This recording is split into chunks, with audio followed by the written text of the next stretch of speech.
5ই আগস্টের পরে আমরা কি দেখেছি? সেই চিহ্নিত গোষ্ঠী আবারও চাঁদাবাজি শুরু করেছে, দখলদারি শুরু করেছে। ঘাট দখল, ঘর দখল, রাস্তা দখল, চাঁদাবাজি শুরু করেছে। আমরা চাঁদাবাজদেরকে আর দ্বিতীয়বার ক্ষমতায় দেখতে চাই না। চাঁদা মুক্ত বাংলাদেশ চাই, সন্ত্রাস মুক্ত বাংলাদেশ চাই, ধর্ষণ মুক্ত বাংলাদেশ চাই, জুলুম মুক্ত বাংলাদেশ চাই। এই জুলুম মুক্ত বাংলাদেশের জন্য প্রয়োজন হলো যারা দোষী, চিহ্নিত খুনি, অপরাধী, কোন অবস্থাতেই তারা নির্বাচন করতে পারবে না। পিআর সিস্টেমে নির্বাচন চাই, সংখ্যানুপাত হারে নির্বাচন হবে। যদি পিআর সিস্টেমে নির্বাচন হয় তাহলে পেশির শক্তির ব্যবহার করতে পারবে না, টাকা দিয়ে ভোট কিনতে পারবে না, জুলুম থাকবে না, খুন থাকবে না, কেন্দ্র দখল চলবে না। মার্কায় ভোট দিবে, যেই মার্কায় যত পার্সেন্টেজ ভোট পাবে ওই পার্সেন্টেজ অনুযায়ী সেই দলের প্রতিনিধি সংসদে থাকবে। ধরে নেন যদি হাত পাখা মার্কা 30% ভোট পায়, তাহলে 100 জনের মধ্যে 100%-এর মধ্যে 30%-এ যতগুলি সিট, সেই পরিমাণের সিট তারা সংসদে যাবে। অর্থাৎ যদি মার্কা আপনারা ভোট দেন তাহলে অবস্থাটা কি হবে? দল নির্ধারণ করবে কাকে সংসদে পাঠাতে হবে, দল নির্বাচন করবে কোন ব্যক্তিকে সংসদে পাঠাতে হবে। তাহলে দল কোন অবস্থায় চোর, গুন্ডা, বদমাশকে সংসদে পাঠাবে না। যদি দল চোর, গুন্ডা, বদমাশকে সংসদে পাঠায় তাহলে দেশের জনগণ দ্বিতীয়বার তাদেরকে আর ভোট প্রদান করবে না। এর জন্য সমস্ত সমস্যার বড় সমাধান হলো পিআর সিস্টেমে নির্বাচন করতে হবে। আমরা মার্কায় ভোট চাই, ব্যক্তিকে ভোট দিতে চাই না। যে যত পার্সেন্টেজে ভোট পাবে ওই পার্সেন্টেজ অনুযায়ী তাদের প্রতিনিধি সংসদে থাকবে। তাহলে বাংলাদেশের সমস্ত জনগণের একটা সরকার হবে, সমস্ত জনগণের প্রতিনিধি থাকবে। তাহলে সবার ভোট কাজে লাগবে, সবার প্রতিনিধি যখন কথা বলবে তখন এটা গণমানুষের সংসদ হবে আর গণমানুষের উপকার হবে। সেখানে হিন্দুরাও কিন্তু পার্সেন্টেজ অনুযায়ী তারা বিশাল একটা সংখ্যা তারা সংসদে যেতে পারবে। কাজে পিআর সিস্টেমের নির্বাচন আমরা বাংলাদেশে দেখতে চাই। কে সবাই রাজি আছেন ইনশাআল্লাহ? এখন থেকে আওয়াজ তুলতে হবে, পিআর সিস্টেমের সংখ্যানুপাতিক হারে আমরা নির্বাচন চাই, মার্কায় নির্বাচন চাই, কোন ব্যক্তিকে আমরা ক্যান্ডিডেট চাই না। তাহলে গ্যাঞ্জাম, গুন্ডামি আর থাকবে না। এরপরে আসুন, আজকে অন্তর্বর্তীকালীন সরকারকে বলবো আপনাকে ভালো মনে রাখতে হবে বৈষম্য বিরোধী আন্দোলন। যদি আপনি বৈষম্য সৃষ্টি করেন তাহলে এদেশে আবারও আন্দোলন শুরু হবে, আবারও এদেশের মানুষ রাস্তায় ঝাঁপিয়ে পড়বে। এর জন্য খুব সতর্ক অনুযায়ী দেশ পরিচালনা করতে হবে।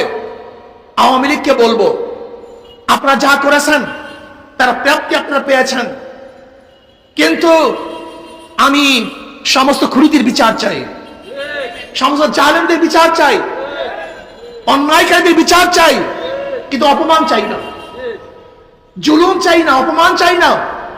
বিচার হবে, অপমানের প্রয়োজন নেই। আমরা কি দেখেছি? আসিফ মাহতুবের মতো একজন প্রফেসরকে যখন কোর্টে নিয়ে যাওয়া হয়েছে, রশি বেঁধে তাকে নিয়ে যাওয়া হয়েছে। কেন? এটা অপমান। আমরা বিচার চাই, অপমান চাই না। সম্মানিত ব্যক্তিকে সম্মান করতে হবে।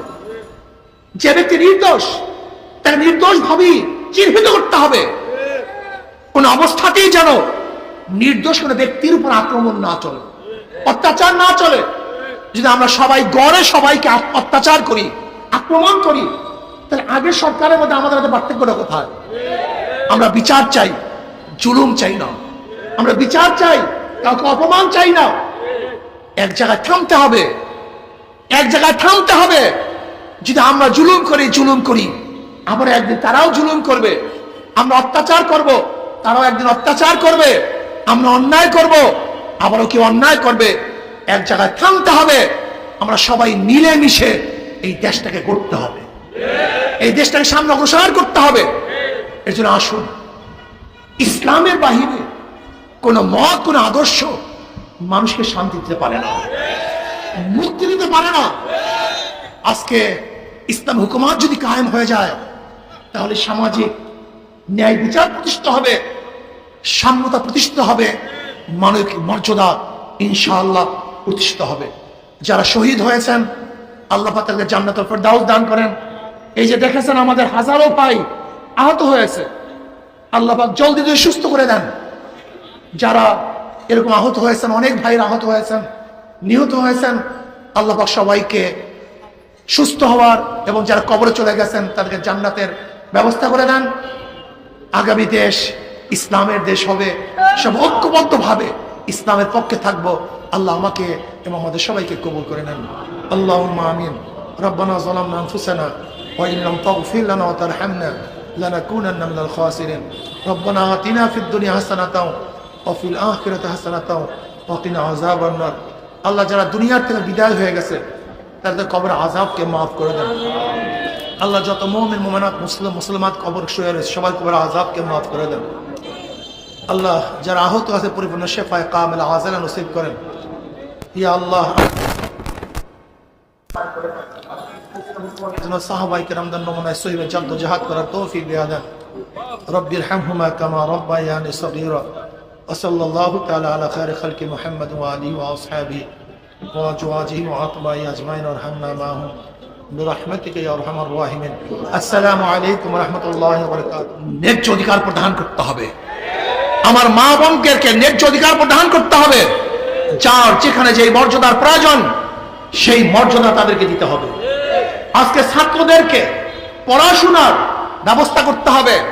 হাজার গরিব মেধাবী উচ্চ শিক্ষায় শিক্ষিত হতে পারে না, অর্থের জন্য রাষ্ট্রকে অবশ্যই প্রত্যেকটা ছাত্রের জিম্মা গ্রহণ করতে হবে।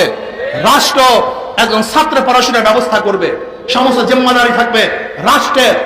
ব্যক্তিগত কোনো টাকায় কোনো ছাত্র যেন পড়তে না হয় সেই ব্যবস্থা রাষ্ট্রকে করতে হবে। আমি আজকে লিডারদেরকে বলবো, মালয়েশিয়ার প্রেসিডেন্ট মাহাথির মোহাম্মদ অসুস্থ, তাকে অপারেশন করতে হবে। সবাই পরামর্শ দিয়েছেন আমেরিকা যান, ইংল্যান্ড যান, অপারেশন করেন।